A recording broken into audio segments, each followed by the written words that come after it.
Yeah, it's more, well, sometimes we do. Yeah. Where you want to sit?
Go ahead and stand for the Pledge of Allegiance.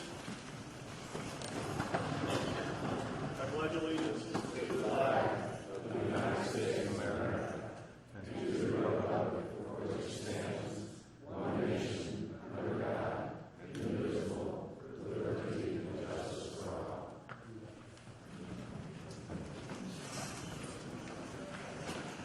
The Board of Directors will not be able to take any action on any item that is not presented at tonight's hearing. The public will give an opportunity to make comments to the board in regards to recommendation from the special meeting on the building safety. The following restrictions will apply. Please keep comments precise and to the point. Time may not be transferred from one individual to another. Time will be restricted to 5 minutes per person. At the board's discretion, secondary comments may be allowed only after all who wish to speak have been heard. These comments, if so allowed, will be restricted to 1 minute per person.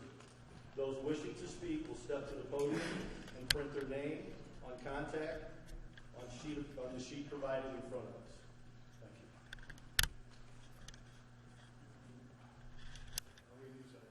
you. Yes, I'm going to use the microphone here to make sure everybody can hear me. First of all, welcome. On behalf of the board, I'd like to thank you all for coming out to this public hearing. I'd also like to introduce the board up here before we get started. To the far right is Director Rick Getty. To his left is Director Rich Martin. To his left is Director and Chairman of the board, Tony Cicerelli. And Aaron Ellsworth, to the left of Tony, is our legal counsel. My name is Jeff Dorhauer. I'm Fire Chief for the Osage Beach Fire Protection District. And really the reason we're here on August 4th of 2015, the lake area suffered a tragic loss of 4 children at the Condo fire at Compass Pointe Condominiums. As a direct result of that fire, the board of directors that sits in front of you this evening instructed us to form a committee to look at recommendations for the possible prevention of future fire and future loss.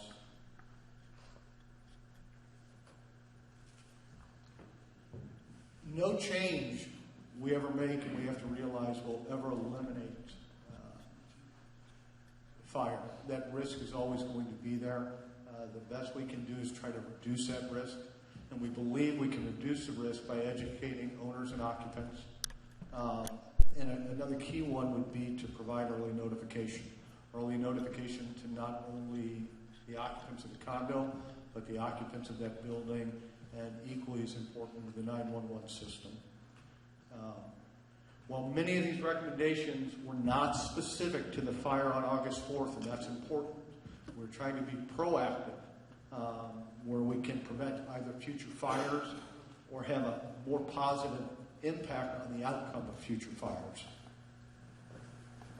The committee members that the board put together to look at these recommendations came from a wide variety of backgrounds. Keith Miller, who chaired this, was from Columbia and Associates. He's an architect. Tony Otto with Otto Construction. Dan Mills, architect and engineering consultants. Ron White, who is a code official for the city of Osage Beach. Karen Metters-Bowman, who is general manager for PMG. Aaron Ellsworth, who's with McDormand Ellsworth Law and is also legal counsel for the fire district. Director Rick Getty from the Osage Beach Fire District, who has a background in the fire service also.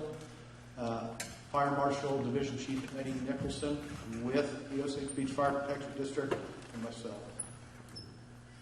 The main goal of this committee, and we've really tried to state these three things, is what feasibly could be accomplished. To come out with recommendations that we knew, for whatever reason, would not or could not ever be accomplished was a waste of not only the committee's time, but would be a waste of the board of directors' time. Secondly, what legally could be enforced.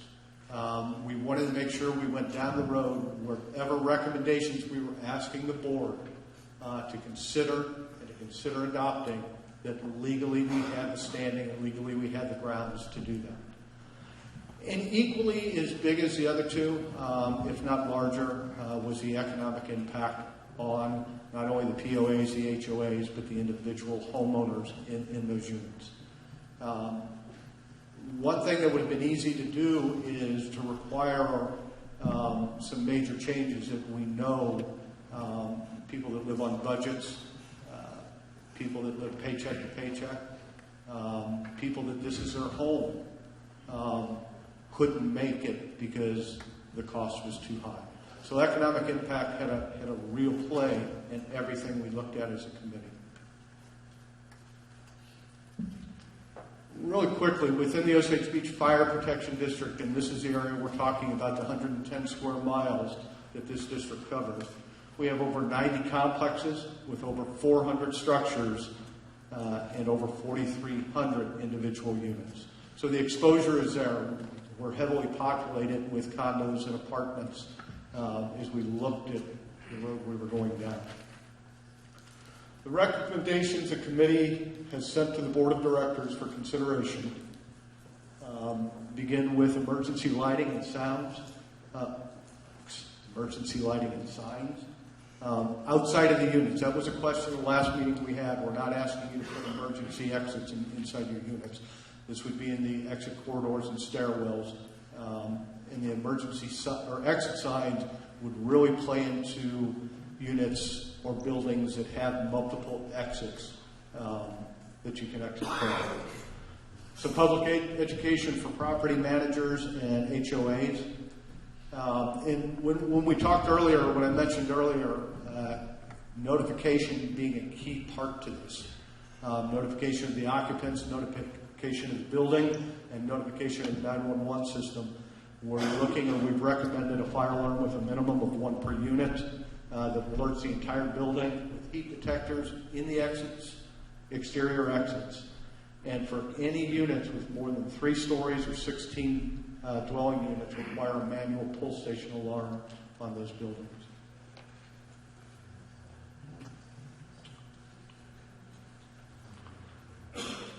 We're recommending the board consider to restrict grills to either electric or 1 pound capacity LP and non-sprinkler units, including decks. IFC 30814 says charcoal burners and other open flame cooking devices shall not be operated in combustible balconies or within 10 feet of combustible constructions with the following exceptions. 1 and 2 family dwellings where buildings, balconies, and decks are protected by automatic sprinkler systems, or the LP cooking device has an LP container with a water capacity of not greater than 2.5 pounds, which nominally is a 1 pound LP gas cylinder. Require non-combustible ashtrays in public spaces, enforce fuel equipment restrictions in and under buildings,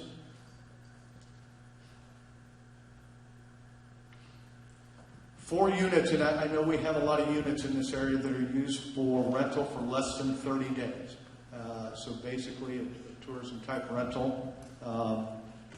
We're asking the board to consider, similar to you see in a hotel, that evacuation plans be posted in each unit, utilized for less than that 30-day rental, which also to provide emergency escape guide mounted to the exit doors, emergency guide in all units that are utilized for less than 30-day rental that would have fire department contact information, HOA contact information, manager information, police department information in the event it's needed.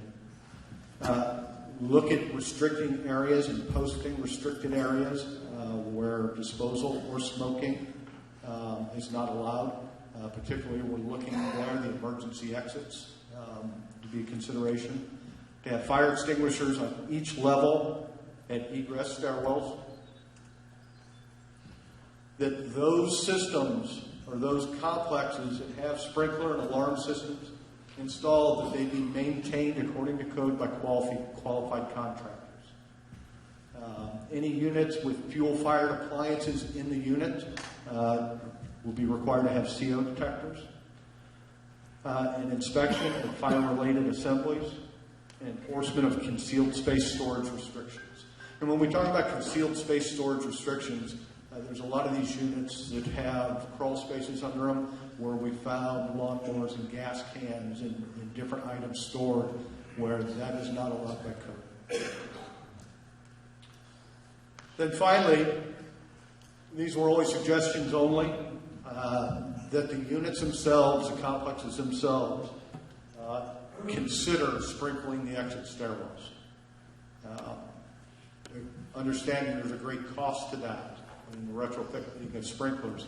If we can protect the exits, there's a better chance of escape. Then ensuring that 1 and 2 hour ratings on the stairwells are in place and they are protected. Again, these would be the public comment guidelines that Director Sissel really went through at the beginning of this. The podium is open. I would ask if I could get Division Chief Nicholson down here to help with, make sure we get names signed in, make sure the microphone's turned on, and just assist people. I would ask that just one at a time, any statements, any comments that you have that you want the board to hear, to come up to the podium. Again, put your name and your contact information. Please use the microphone so that everybody in the room can hear your statement, and we'll take it from there.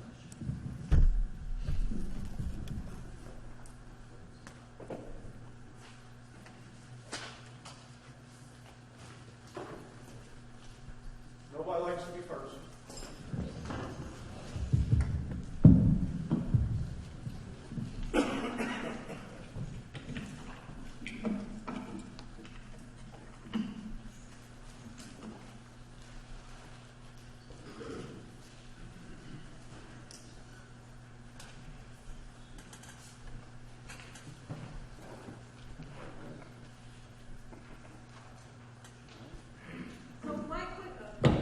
My question is, do you foresee this heading over to Camdenton at all?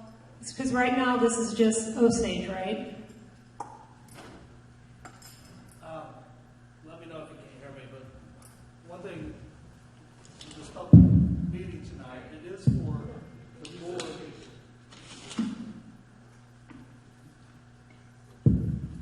Okay, one thing, well, the purpose of this meeting this evening is for the Board of Directors for the Osage Beach Fire Protection District to accept public comment. We're not, we don't want to be disrespectful, but we don't want to be answering questions with respect, especially when it's speculative. I don't know what they're going to do in the Sunrise Beach Fire Protection District or Camden or who it could affect. But certainly we do want to try to restrict this to public comment because the board, what the purpose of this is to hear how the public feels about these recommendations so that the board, when they take them under consideration, can give the public consideration in making a new determination. That's fair. Gas, propane fireplaces, though, would that be contained to the 1 pound as well? A unit that has a propane fireplace? And Ed, step in here if you need to.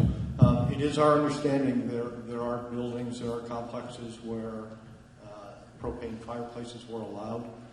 That open flame is in an area designed for open flame. So at this point, those fireplaces are not being presented to the board for any consideration. Thank you.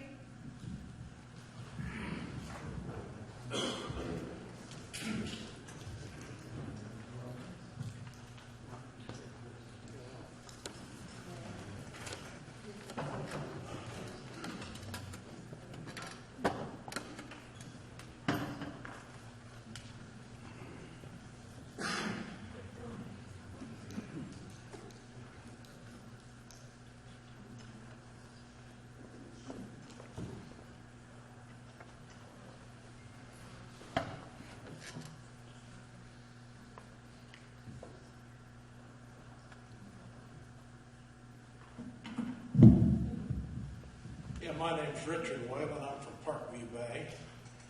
I am on the fire board where I live in Illinois.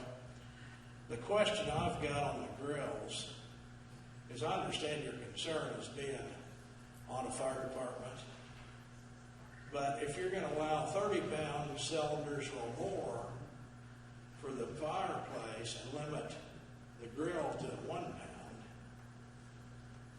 and there's no law for putting a fire extinguisher on every deck and also in each unit, I think that would be a good thing to control, being something proactive here. I mean, if you've got a fire extinguisher at your reach, you're going to use it. I'm also in the trucking business. We haul propane.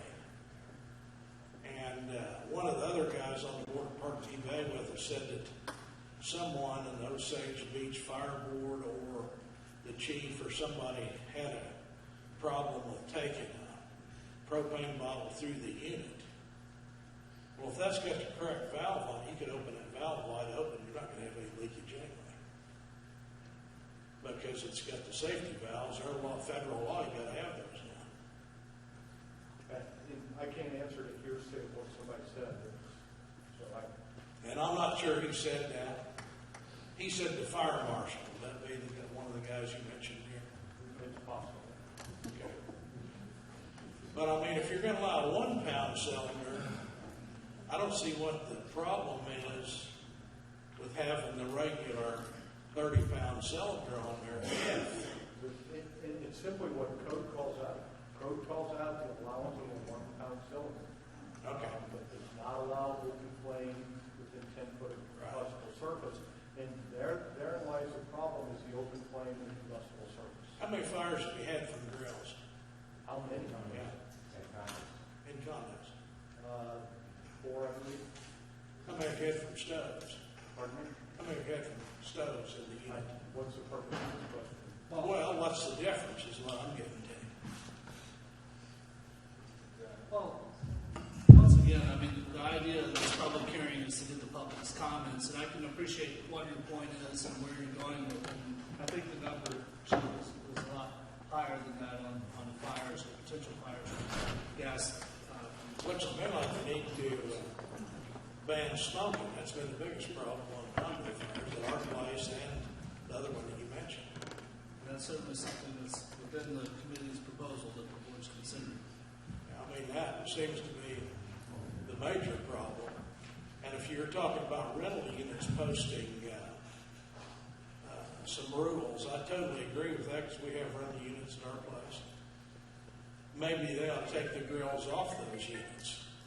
Those are the problem areas. The owners don't have a problem area most of the time because they want to protect their property. Thank you.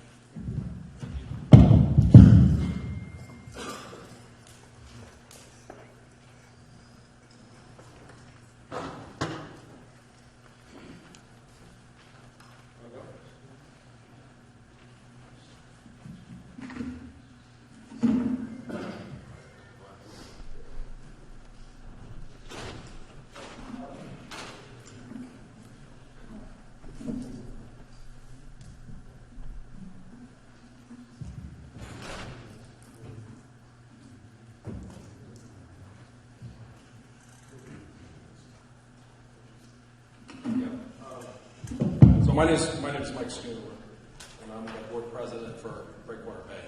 We have 91 units. While the fire last year was tragic, my understanding is there has not been a fatality in how many years for fires in any case in Osage County? Can you tell me? Has there been any? 3? From 3 fires? Yeah, from fire. We had one 3 years ago in Trayvon Creek. Okay. Well, if you go back to the ones you talked about before, as far as economic impact and all that to the owners, most of that has significant economic impact to the owners, to the associations, to everything else that goes on. Right? You got to buy new grills. You got to buy. You got to put all this stuff in place. So it's a huge impact for the people who we're in charge of putting in the budgets and everything else. And from what I see, we would have to increase rates for assessments significantly to put a lot of that stuff in place. Okay, so while it's tragic that these folks, and you've had 4 or 6 or however many it is, I think you're going way overboard as far as putting these together. If there were some issues that we had, great, but I understand the proactiveness of it to cause a fire, but again, how many fires were done last year? I don't know, but I'm sure there wasn't a huge amount. I have a firefighter friend who says that there's very few fires these days, right? And it's maybe 15% of the overall things that the fire folks do. It's mostly now car accidents and things like that. Gentleman talked about how many fires they have through ovens, right? I don't know how many fires there's been with the grills, the propane grills, but I'm assuming I know of one. But I'm sorry, it's in however many years, that's not much. And then you could be proactive for one fire. Okay, again, if somebody dies from it, it'd be tragic. But it's an accident. You have more accidents walking out the front door here, right? We're not going to get rid of cars. So I guess my point is, this is all great and all that, but everything you're asking for here, not everything, but most of you're asking for has costs associated with every person that owns that condominium. So I ask that that you don't put these things in place, because I don't think they're necessary. Okay, thank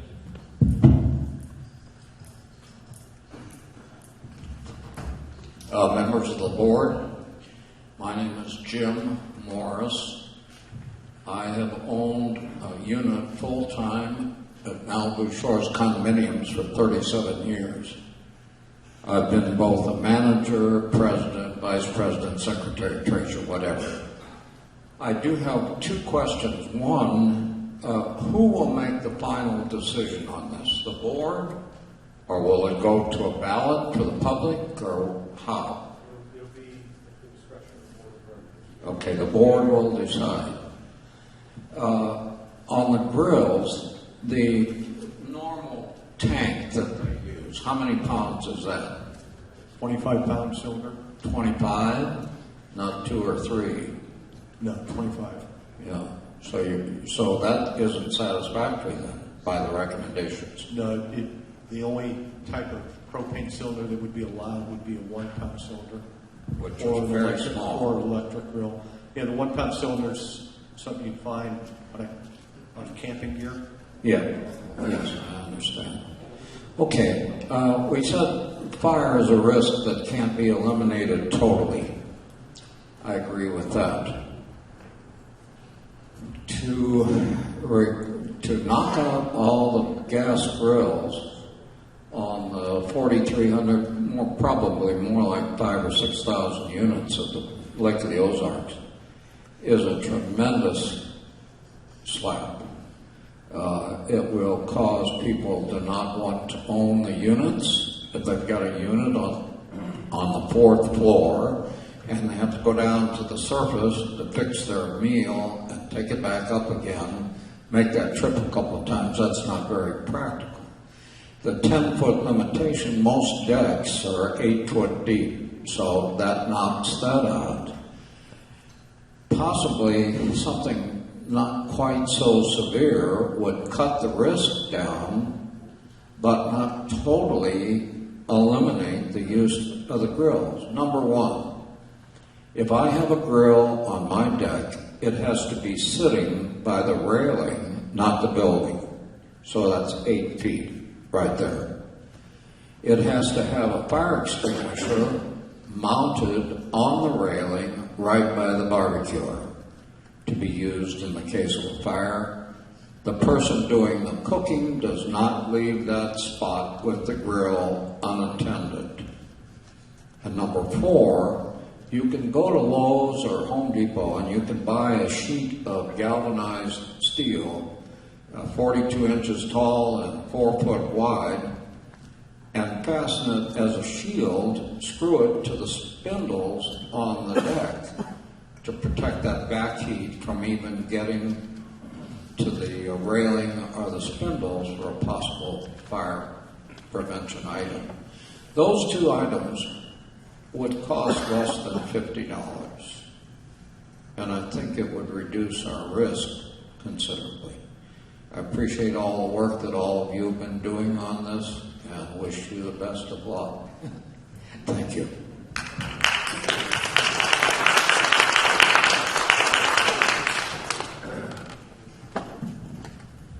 My name is Dwight Terry from Cedar Heights Condominiums on West 54 Bridge in Camdenton. I agree with the gentleman just here. He made up some very good points, and most people, which I've recommended to all my people there, if you're grilling, I wish that they would buy a fire extinguisher to keep by the grill, just in case. But the thing of it being, all you can do is ask them. You can't make them. So, I mean, this might be a requirement that we could look into as far as grilling, number 1. Number 2, that 1 pound cylinder that you're putting in there, I've seen people with those. Sometimes they don't get them tight, and they leak worse than anything. At least the 20-pounders in the grill now, they usually crank that thing down pretty good to make sure it's not leaking. So, I mean, and like the gentleman said at Halt the Propane, the cylinders have a safety valve in them, and you cannot leak. Once that hose is taken off, will not leak. If everything is working properly, let's put it that way. And that's usually checked when you get it filled. They usually check that when you get it filled. So, but I don't see any problem with any of the things that we have in place right now, to tell you the truth, because of all, like they said, how many fires have been caused by grills in the condominium? Do you have a grill at home? I do. How close is it to the nearest wood-burning object that can burn? Don't be truthful. I'm in a single-family home, so it doesn't apply. But still, what I'm saying. Yeah, we laugh here, but understand, when you live in a condo complex, allow me, you asked me a question.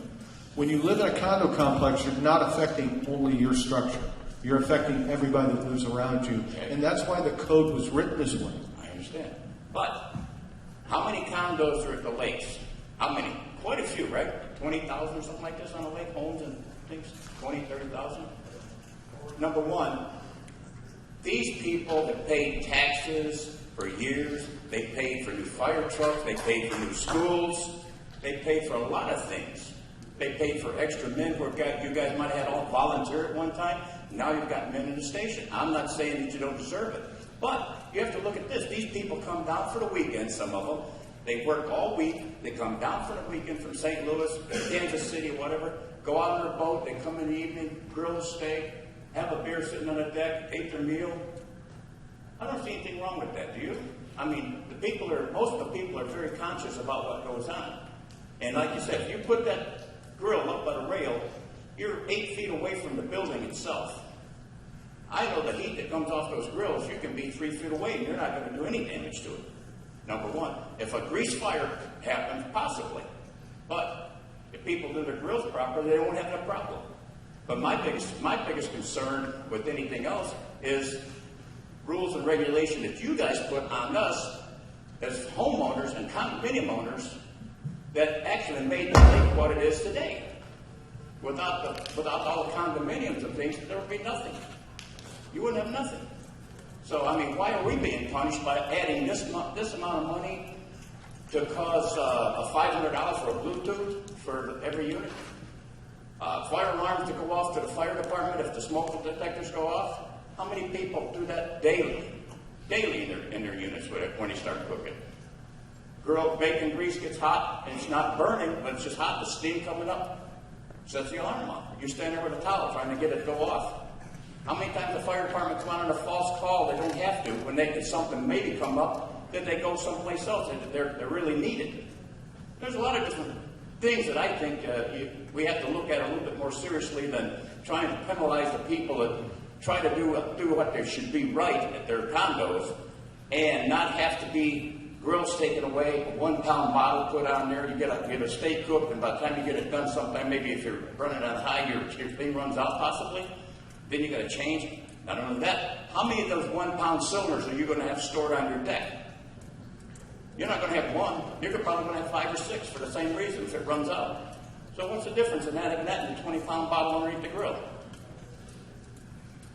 That's my outlook on the whole thing. So, I mean, it's, I know the suggestions we make here, you guys are listening to them, but you're going to do what you want to do anyway, basically. All we're doing here is to make it look good for everything else. So you guys are going to make your rules and regulations. We're going to be penalized just like everything else that happens here at the lake. The homeowners, the condominium people, they get screwed left and right no matter what you do.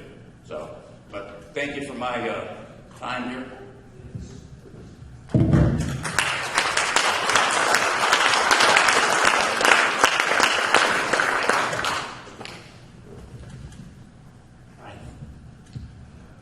My name is Gary Stanek. I'm on the board at Fountain View Landing. The big thing that I think upsets all our homeowners is this 20-pound cylinder thing. It's just what we use for our gas grills. That's at the root of a lot of the problem that starts this thing off. When you're telling people that basically they can't use your gas grill anymore.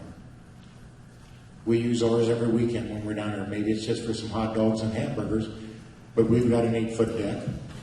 We set it out with metal railings. We set it out by the metal railing, and we cook. Never have a flare up. We never have a problem. We maintain our stuff the way it should be.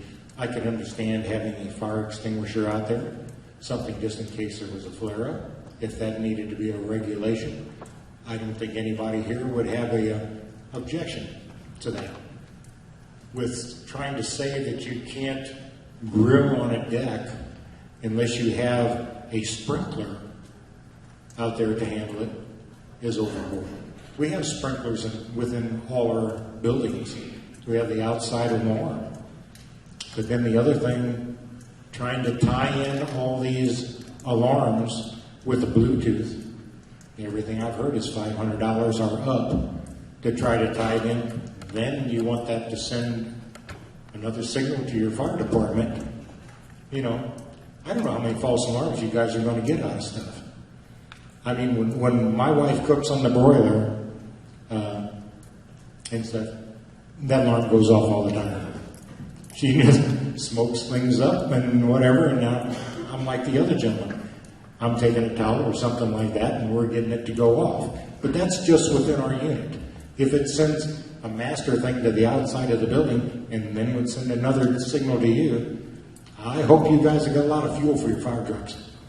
Because I really think that they're going to be going off all over the place, and you're going to be chasing an awful lot of false alarms. I understand maybe some older complexes have wooden decks, have wooden railings, have other things. I can understand their problem where there's going to be more of a need there or a restriction or whatever.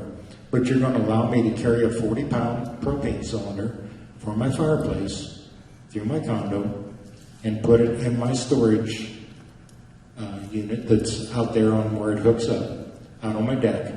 But I can't carry a 20-pound propane cylinder and put it on my grill. I just think that's totally overboard and unrealistic to do that. I don't even know a 1-pound cylinder that you're talking about even fit on a regular grill. Is the adapters the same, the screw-in the same, and all that kind of stuff? to work on that besides one of these little camping things, you know. I think my grill is a lot more secure than one of these little camping things sitting out on the table. So I understand, and I feel sorry for the people that were killed in the fire, or the children that were killed in the fire. I think everybody feels the same way about that. It's a tragedy. I don't know if the full story has ever come out on that thing, because supposedly there was an explosion over there that was heard, and there was other things. There's rumors that have gone around, you know, about what the cause of that fire was. Whether they're rumors, whether they're true or not. I don't know what you gentlemen are going to decide. I see everybody up there, with the exception of the one gentleman, all got the fire things on there. So all of us feel like we're being ganged up on the condos, and that we're being picked on. I guess you're going to pick on every apartment complex out here. From your statement, apparently homes don't mean a crap to you. So, I mean, we just feel like we're being picked on as a unit. So, I hope you make a decision that all of us can live with. I'm retired. I'm on a fixed budget. I don't have a big retirement. If I have to come up with $500 or $1,000 to do it, and whatever, I'm going to be hard pressed to do it, because every month, basically every penny that I've got is spoken for. If something out of the ordinary comes up, I'm scratching to try to make it. So I hope you actually take us into consideration and not have your minds made up already and just jam something down our throats. Thank you.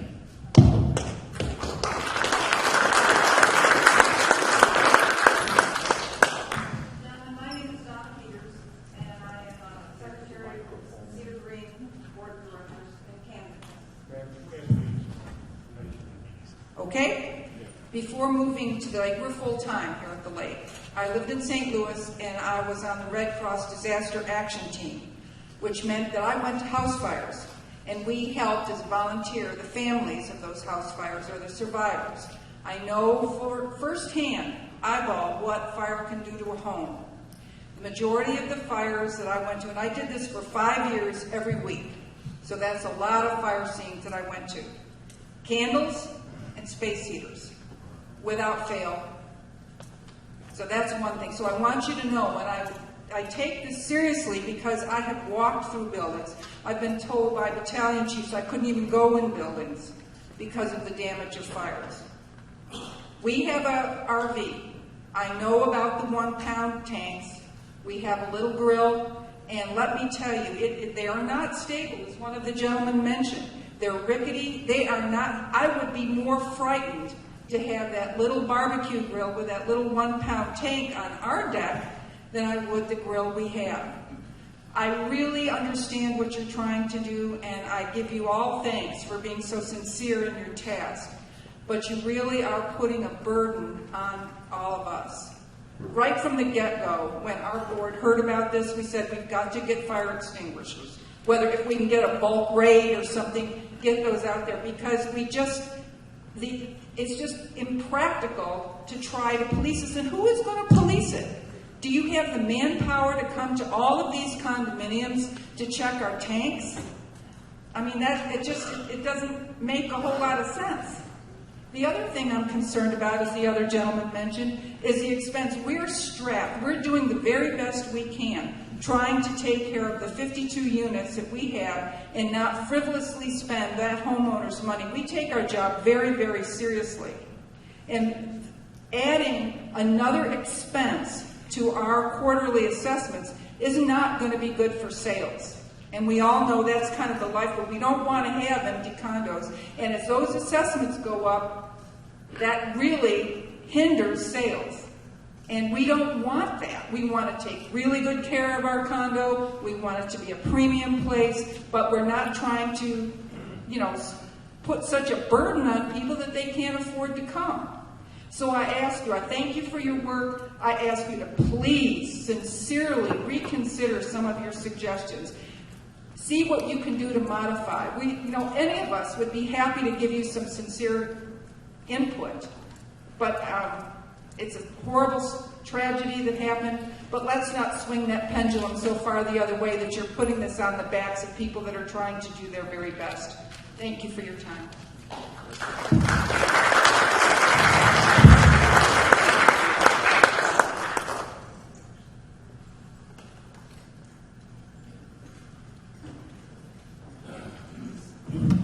Hi, I'm Bill Johnson. According to your figures, 28 fires since 2002. Now that was the figures that we got last year. 28 fires, and out of those fires, 3 for cooking and 3 for barbecues. Now that's to be looking at outlawing grills is kind of ridiculous to me. I want to know if you ever thought about outlawing stoves. Since there was 3, just as many cooking as there was for barbecue grills. And 28 fires in 4,400 units, that's a pretty good record. Really and truly, that's a good record. And out of those 28 fires, how many of them were in rental units? How many of them were in apartment buildings? Because this was supposedly multifamily dwellings. How many of them were there? I think homeowners like you say you live in a single family home. A lot of people here, they own their own units, they don't rent them, and that's what we do, that's where we live. So, just please take a look at what's going on. Like I said, 28 fires and 4,400 units. That's not a bad record.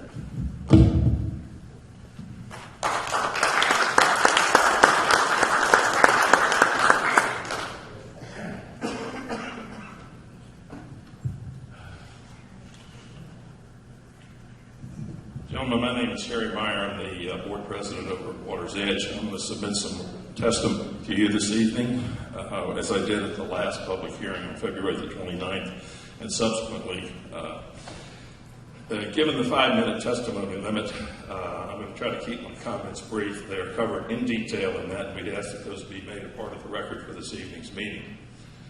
The problem to start off with that I think that we need to all step back from this for a second is to say that these regulations presuppose 2 major and I think flawed assumptions. One is that building codes, because they only apply to single-family homes, can't be changed, number one. They can be changed. They've changed all the time. You gentlemen change them.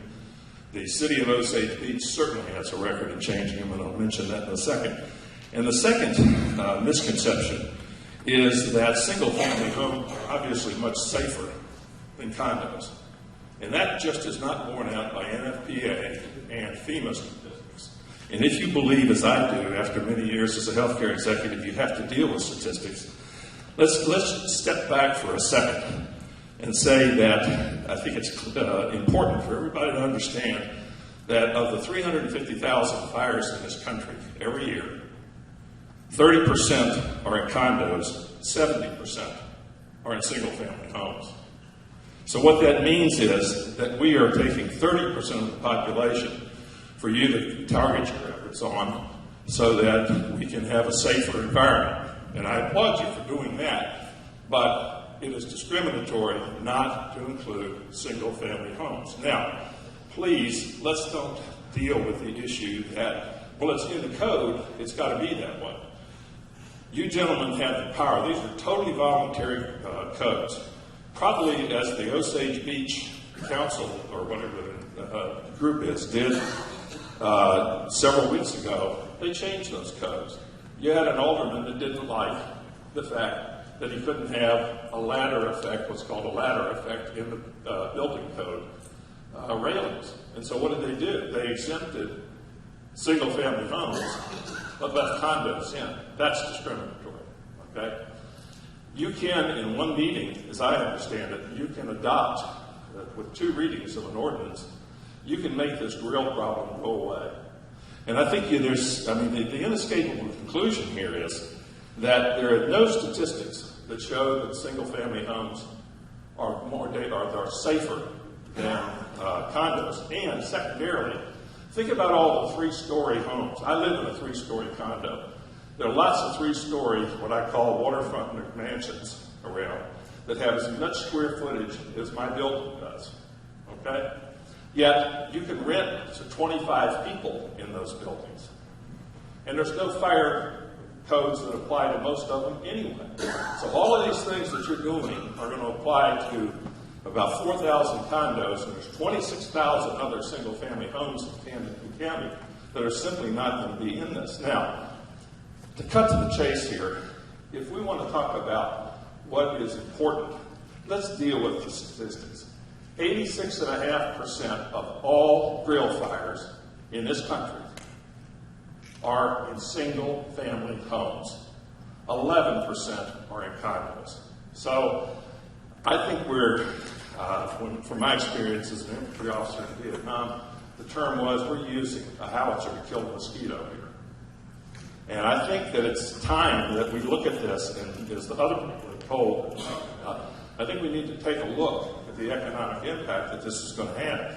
The mere fact that every condo association in this place is going to have to go through 500 pages of building codes and 900 pages of fire codes. And in order to do that, I'm pretty smart. I've dealt with codes in healthcare for years. I can't interpret it. I need to get an engineer or an architect.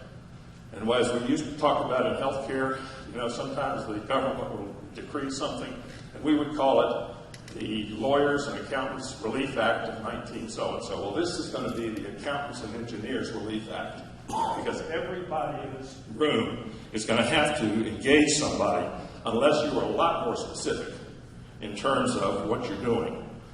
To me, it's just unbelievably unbelievable.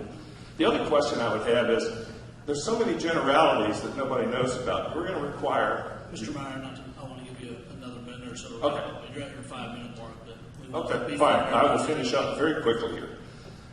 I think it's sort of silly to require carbon monoxide monitors and regulators in units that don't have any source of carbon monoxide. Right? We have a lot of places that don't produce carbon monoxide. Let me clarify, because I did say if the units had fuel-fired equipment. That's not what that says. That's not what it says. Trust me, Chief, I've read it very diligently, unless it's changed in some subsequent from the original. Okay? Secondly, some of the requirements for stairwell lighting is just below my mind, in the sense that if you look at an individual complex, there's only one stairwell in and out. So why do you have to put an exit light in it? Now, if you have an interior hallway, we understand that. There's no flexibility in these things. Okay? So I guess my point here is that, as has been pointed out, there's a lot of condo owners down here. A lot of us are out-of-state residents. A lot of us are out-of-area residents. We don't vote, but we do pay taxes. And many of us think that these are simply discriminatory. And the final question that I always have, that's the last time, is very simple. Which of any of these can you tell us would have saved one of those children? I've never gotten an answer to that from the architect or from anybody else. Thank you.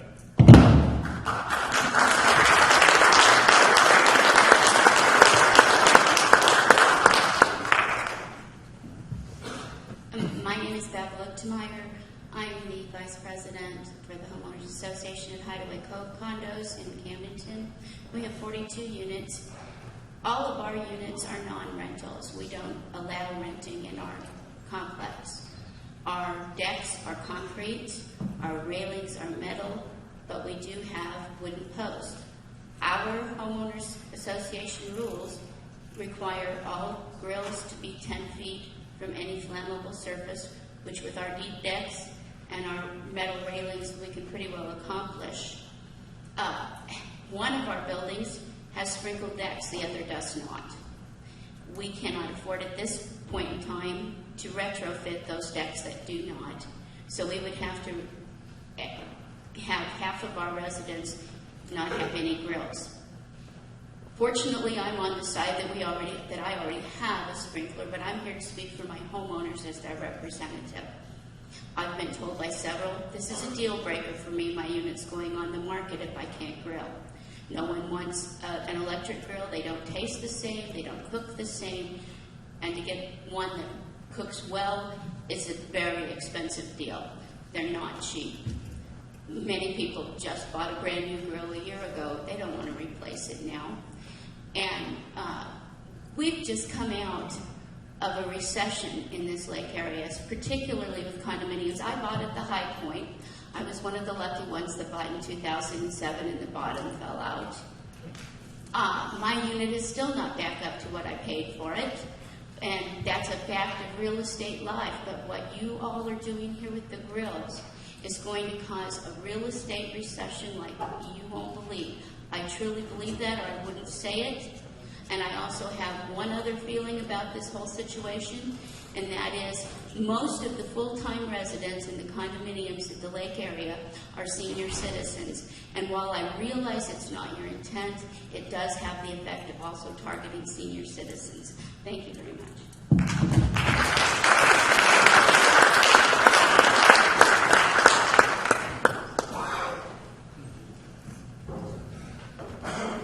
Greetings, gentlemen. My name's Gary Glaker. I'm with the Ledges Condo Complex. I'm the president of the board there. And we have 242 units. There's not a doubt in my mind that if these gas grills go into place, you will have a huge impact financially on this region.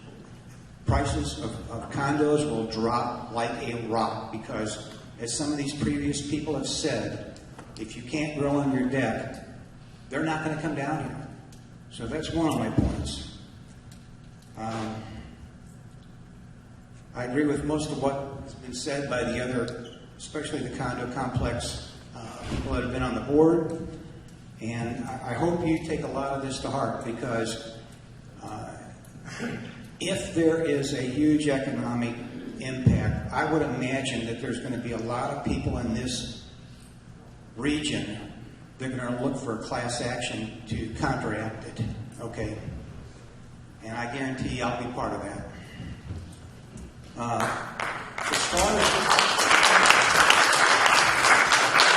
As far as the grills go, I want to give you a personal experience. You're saying electric grills will be allowed. Last summer, I put out a fire in an electric grill on one of the decks. It was because of grease. So if we're going to have a fire in a grill, it's not going to be because of the LP tank. It's going to be because of the grease buildup in the unit that was not cleaned out or burnt off periodically. And to me, having electric or the gas, there's no difference in terms of fire exposure. Another question on the grills. There are complexes here that have piped-in gas to the deck.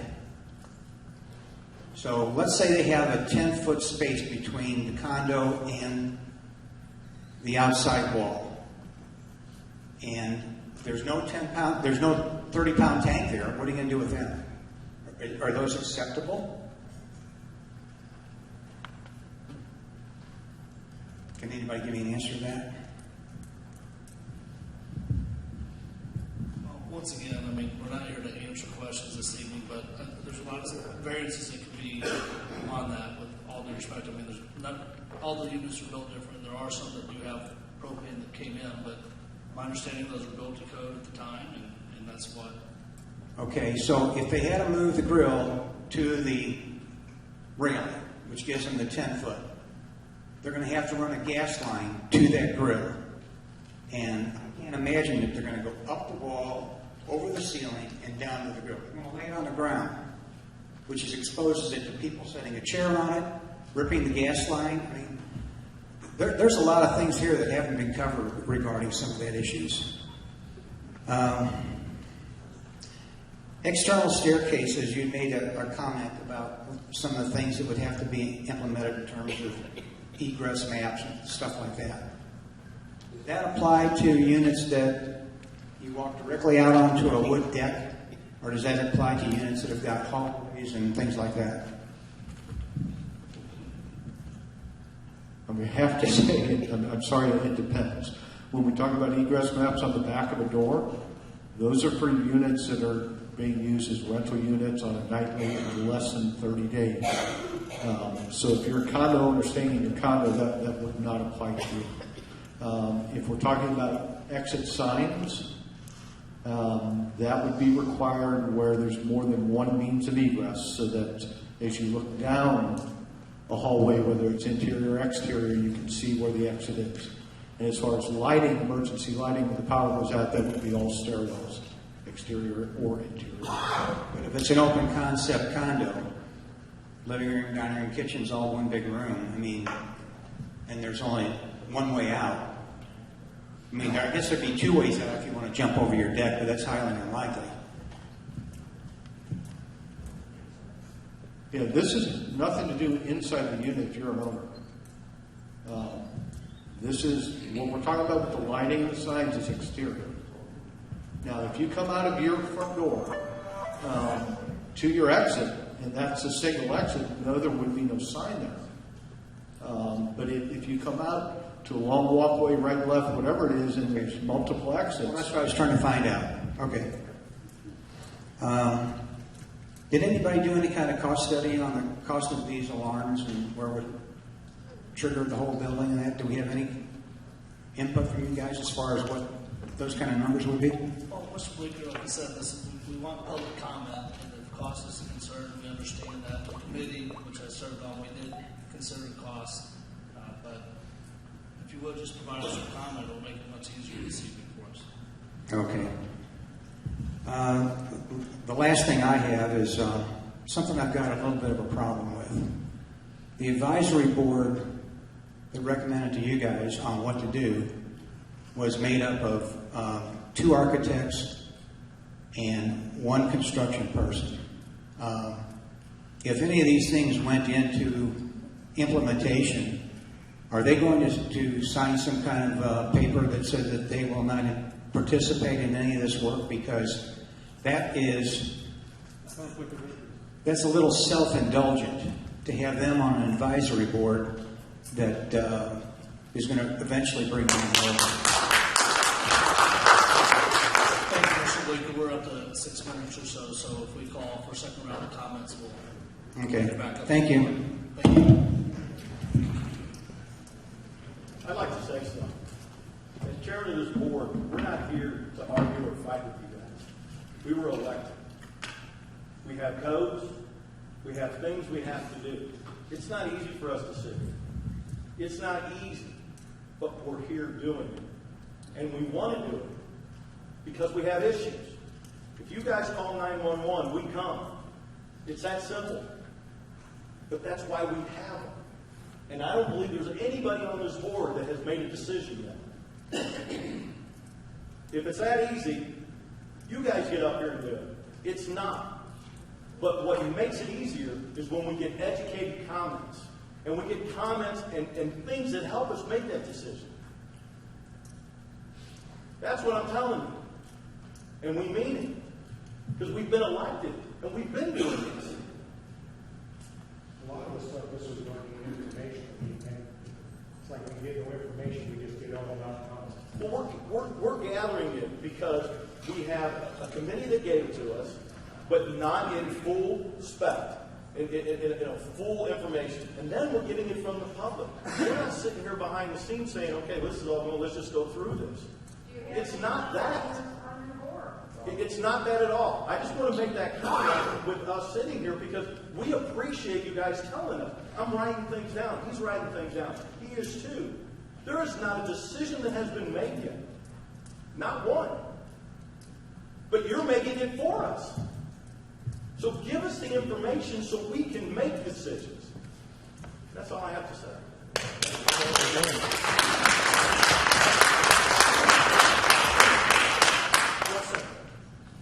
Good evening.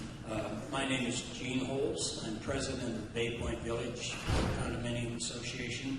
It's comprised of 8 buildings and 132 units. It's old, it's wooden. I was stopped on the way into this meeting by the press and said, "Are you interested in safety?" And I said, "Absolutely, I'm interested in safety.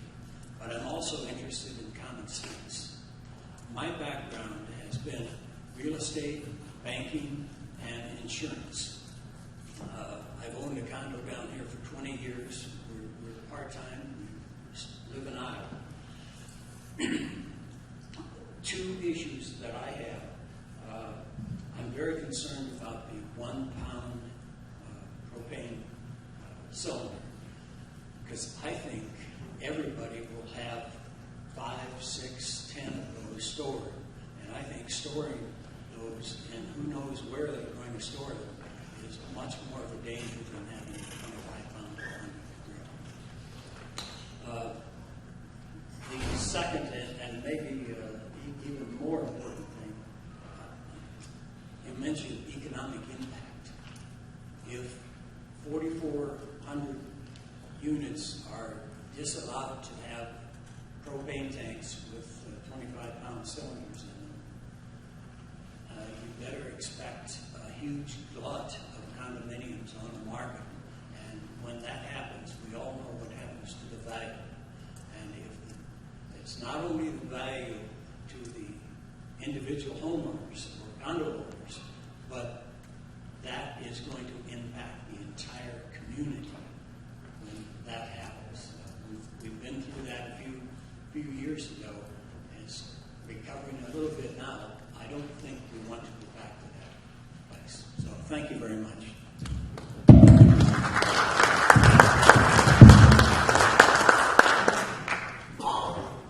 Sir, you've had an opportunity to have another. We'll come back around. All right. Well, actually, the rules will be set for the meeting. We may ask for second comments. You've had your opportunity. That's okay. I apologize.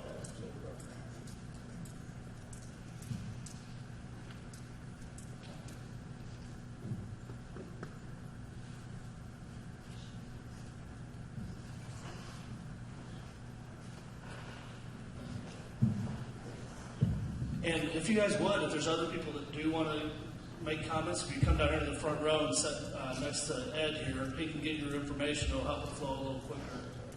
That way you guys are ready to make your comment once the person in front of you is finished. My name is Bob Brenda. I'm the president of our homeowners association at Sportsman's Harbor Condominiums in Camden County over in Greenview. Everybody's talking about the grills. I don't want to beat that to death. It already has been. I think you guys got the idea about the grills. I'm up here. Secretary Trevor and I are here tonight, and we have 35 units in our place. And if you ask us to put these Bluetooth fire alarms in our building, you're talking about $500, $600, $700 a unit. You're talking $20,000 for our units to be able to put those Bluetooth smoke detectors in. And that's not even counting that the pool stations that you want to put, which we have one stairwell, one way to get in and out on each building. So, but you're going to ask us then also put pool stations on those. How much more?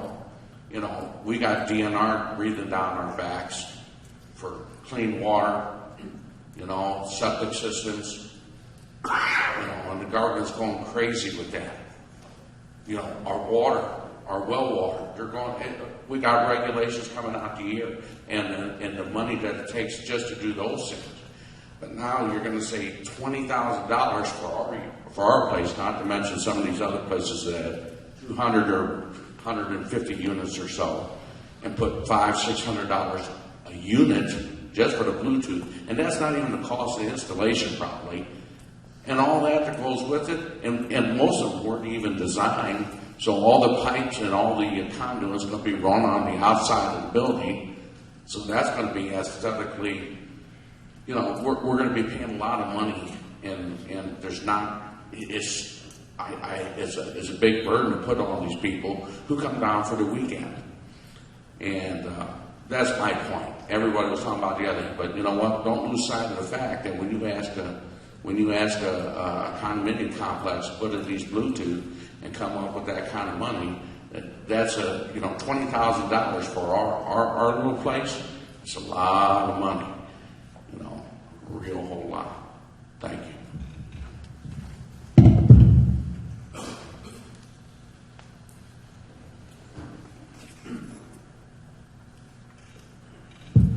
Gentlemen, I'm Greg Keel. I don't represent a complex. I just come down here and live in the condo on weekends and weeks sometimes. I do enjoy billing out my meals.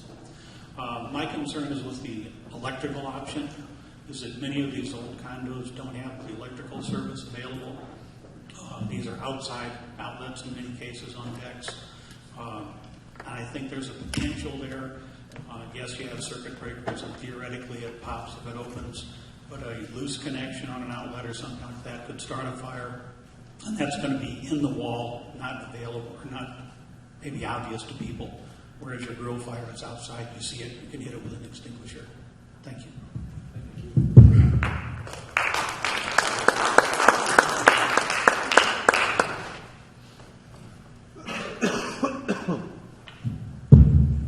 My name is Roger House. I live in Camden, so I'm currently not affected by what you want to do, but just to give you an idea, I've been a firefighter since 1959, probably longer than most of you are old. Retired, served on the board of directors for 13 years. Our district was 57 square miles. A budget of about $20 million. So I know what it is to try to find money to buy fire trucks, paid men, what have you. But again, most of our, even in our district, we had very few fires. In comparison, most of them were paramedic calls, probably 80% paramedic. Rest of it, brush fires, house fires, what have you. But I think what the simplification is, I understand what you want to do, and it is a tough decision. I've been on the other side of that table. But a simple fire extinguisher on a person's deck would solve most of your problems. If you go to this Bluetooth that you're talking about, you'll have so many false alarms that you'll want to, and that's going to occur over and over. What you're going to wind up doing is fining the homeowner for having false alarms. We had that same issue. Sometime after about 3 times, we said, okay, the next time we come here, if it's not a real fire, we're going to fine you $50, $75. It costs a lot of money to run a fire truck up and down the road. And you don't just run one. If it's a house fire, you'll run 5 or 6 units, plus maybe a couple ambulances, battalion chief, fire inspector. And by the way, I did that also. I did 8 years, my last 8 years was a fire inspector.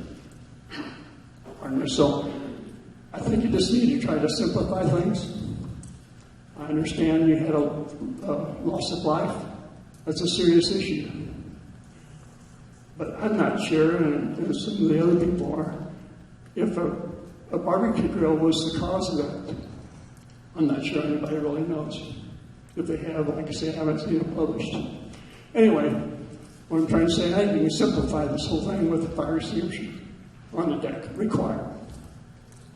And then it'd be up to the homeowner or somebody in that association to teach people how to use it. Because a lot of people have no idea how to use a fire extinguisher. And that's up to the fire district to do that. We used to have training exercises for homeowners. We'd shoot them off all day long, fill them up, shoot them off again. To give people experience on how to actually put out a fire. Anyway, thank you for your time.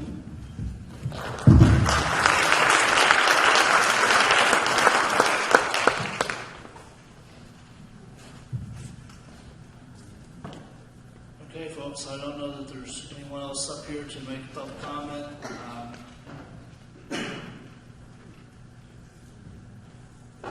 Okay, if you guys would come down here, Mr. Mickelson's here on that, he'll get your name.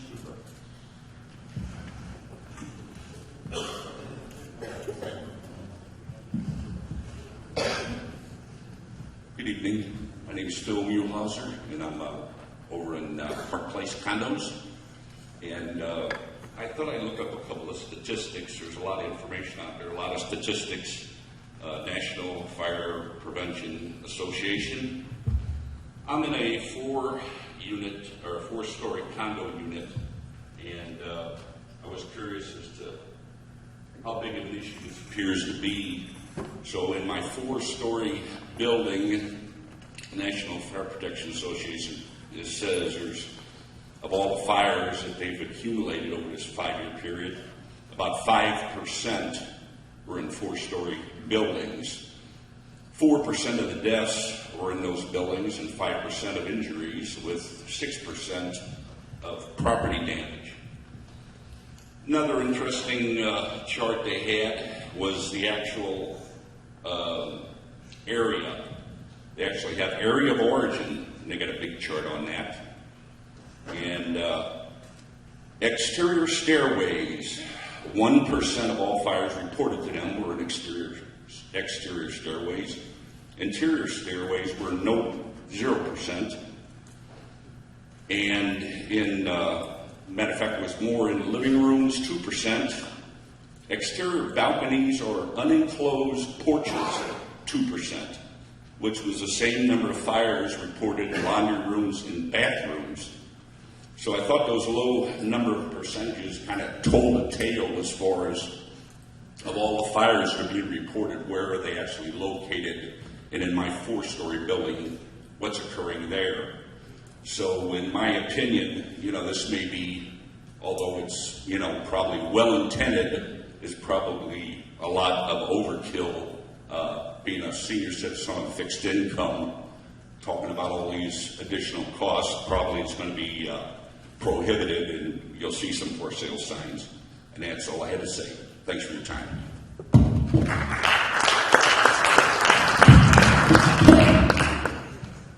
My name's Bill Schulenberg. I've owned a condominium at Parkview Bay for about 8 years. And I'm from Illinois, and I enjoy my weekends down here.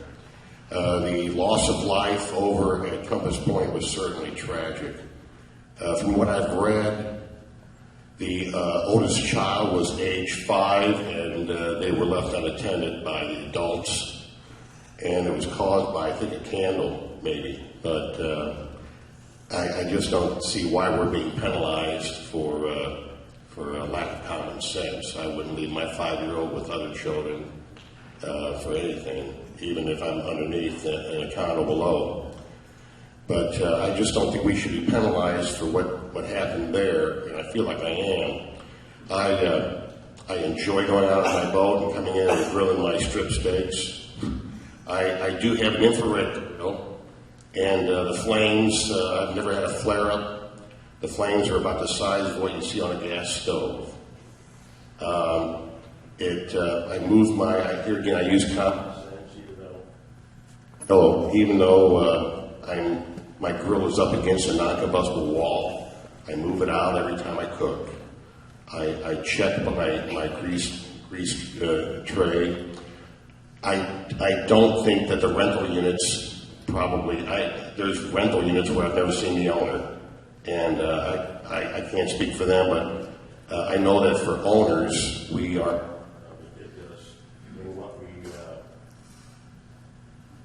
in our pits, and I do know that I'm a cigar smoker, and my cigars have actually set off the alarm. So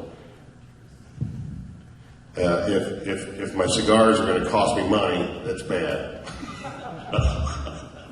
But the smoke alarms are very, very sensitive, and I try not to light a cigar underneath it, but sometimes it does happen by mistake. But I'm just saying, I wouldn't mind having a fire extinguisher if you said, well, from now on, we need a fire extinguisher on the deck. I have a concrete deck. I have a non-combustible wall, and I use common sense, and I have an infrared grill, and I clean out my grease tray frequently. And as an owner, I just feel like we're probably a lot of us are more concerned than a typical rental unit. So if there's rules for rental units and rules for people that own, so be it. But I just think that also that I'm looking at $1,000, probably $800 to $1,000, which I can't afford right now. If all these things come through, and we just had a quarterly assessment increase at Parkview Bay, and I thought that was kind of steep, but this will probably put me over the edge. Thank you. Thank you. At this point, it looks like the public comments made on the 5-minute sessions. I've spoken to the board and on the rules of the meeting. If someone wants to make a second comment, they'd entertain that, but they're going to be limited to 1 minute. So, sir, in the front, I know you want to make a final point. And Mr. Meyer. Okay, my name is Dwight Terry from Cedar Heights Condominium Association. The market rate, you guys get a lot of golf, which you do. But do you realize how much the board gets from 183 units? I do. Yeah, that's what I'm saying. We get a lot of stuff from that, so that's what I'm saying. I know what you guys are going through. I guess I bring some of my anger here from what I get there. Maybe, I'm sorry if I took it out on you, took it the wrong way. I wasn't, because you guys do a great job. I wouldn't want you guys to start with. As far as the grills, I feel that would be a big, big mistake. I don't know why anybody would even want to come to the lake if they couldn't grill anymore, number one. Number two, like I said, the 1 pound bottles, I think, are more dangerous than the 20 pound because of the leaking situation, the way they're not secured and everything else there. And if you're going to take gas grills off the deck, are you going to stop for fires? Are you going to stop cars that are aspirated going down the street that backfire and start a fire? No, we're not. That's what I'm saying. We appreciate your comment. There's a whole That's bunch the of things. limit mark, and we're hoping to get, with these final secondary comments, we've covered a lot. I think my board has started understanding the public's concern. I think they had a good idea before they came here. Thank you for your service. We can and get some I new stuff. appreciate it. And Thank Mr. you. Meyer, I know you want another idea, right? I only have two brief comments. One, just for the record. The notice of this meeting, as far as the recommendations required for enforcement by the local HOA POA, carbon monoxide detectors and alarms shall be provided in all dwelling units. So that must have been changed at some point. Okay, and I just want that for the record because that was the basis of my comments.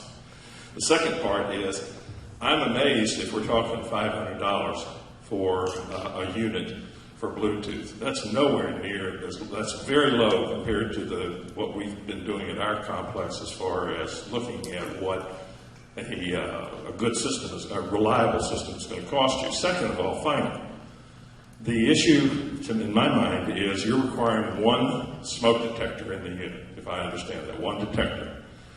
I can't make that jive when I talk with a number of fire officials and fire engineers who say, when I ask them how many smoke detectors should we now have in our units right now, one in each bedroom and one in a utility room and then one in a living area but not in the kitchen. So my point is, I don't see how you're going to get by, but I think you're giving the public a false sense of security with one alarm. Thank you.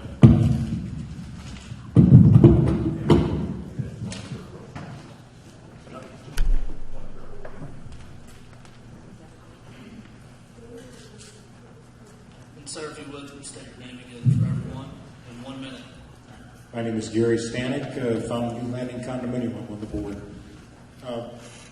My main thing, I wanted to get a clarification on the CO2 detector.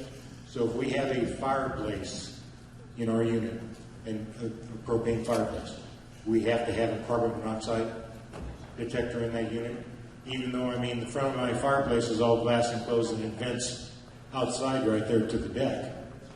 I think you should. I think it's required by code. Okay, is it always been required by code, or is this just something? I can't tell you what year this brought in, but it has always Okay, because if we have to enforce that and have all of our people get CO2 detectors and stuff like that, we want to make sure that, hey, this is the law that we're going to have to enforce to all our condominium people. And the stairway deals, this stuff with the stairways, is that mainly for enclosed stairways? Like all our stairways are outside concrete and steel towers. Nothing enclosed, nothing enforced, just with a light. I mean, everybody knows where their stairway is at, you know, to come in and out of your buildings. Is that going to have to be a lighted sign or something that's going to have to be installed at the stairways? If it's required, yes, it's a battery backup inside and like, and I'll gladly, you know, I'll gladly talk to you outside of the meeting more specifically to those. Gentlemen, I thank you. I mean, I appreciate what you're doing. Like I said, I'm just concerned I'm on the board. I'm like the other gentleman. My ass is sort of flat anyway, and there's not a whole lot left for him to bite on. So, all right, we appreciate your comments. Mr. Blinker. Sorry, I'm a bad catch. 1 minute, please. Hopefully we can cover new ground. Mine will only take a second. Aside from the other costs that we've talked about, as far as the Bluetooth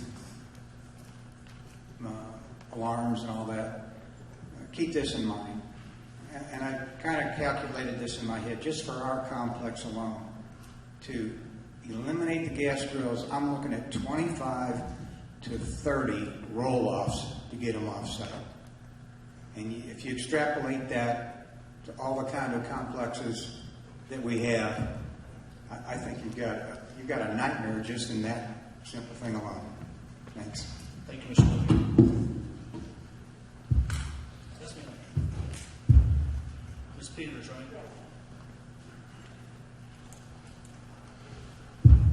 I'd like to ask you to consider to have a condo owner on your board.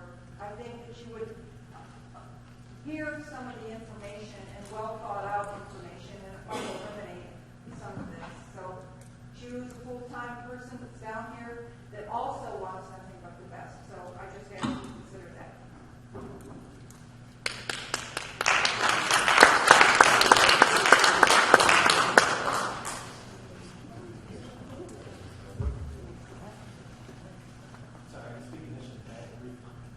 Okay, sure. That's what we're here for. Thank you for your service, dedication to yourself. My name is Doug Myers. I'm the resident of Compass Pointe. Is the microphone? Sorry. My name is Doug Myers. I live in Water's Edge. I'm not affected by the decisions that you guys make. I do have, I guess, an educated comment to make. I am a retired firefighter, 28 years, professional firefighter in St. Louis County. I think that your efforts would be better spent to look at your water supply districts that you have. And we all know the most dangerous interface between firefighters and the public is whenever we're responding to calls. When you're responding to all these false alarms with all the equipment that we roll, it's a lot more danger to these public that we're going to be out there on the highway. I just ask you to keep it. Thank you.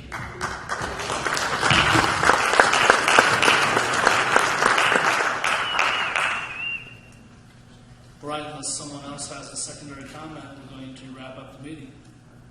We want to thank everyone for their comments. It's very important for the board to have a public opinion in considering what the committee had recommended. So keep in mind that it's very important to them and it is very important public service, and we appreciate everyone.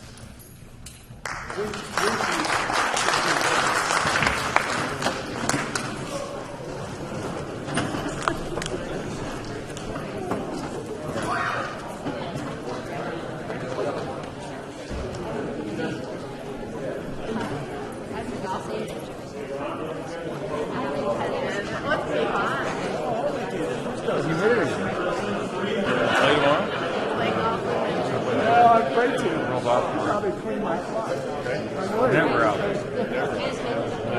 get her off. You really are. 6 months in, I guess I'm doing fine. But I got 2 new implants here somewhere in Circle. You're doing a great job with it, too. Yeah. All right, nice meeting you. Yeah, my pleasure. Like, just let him pay for it with cash, man. Good seeing you. Take care.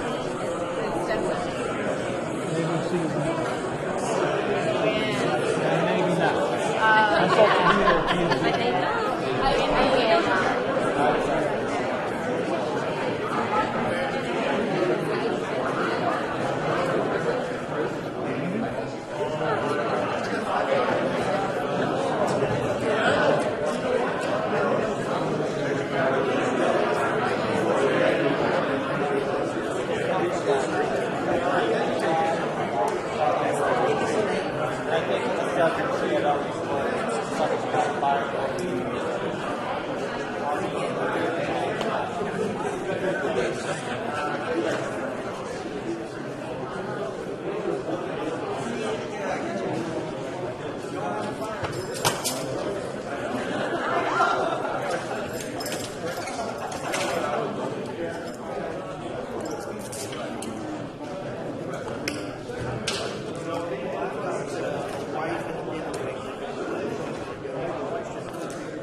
Oh, well, I've got the actual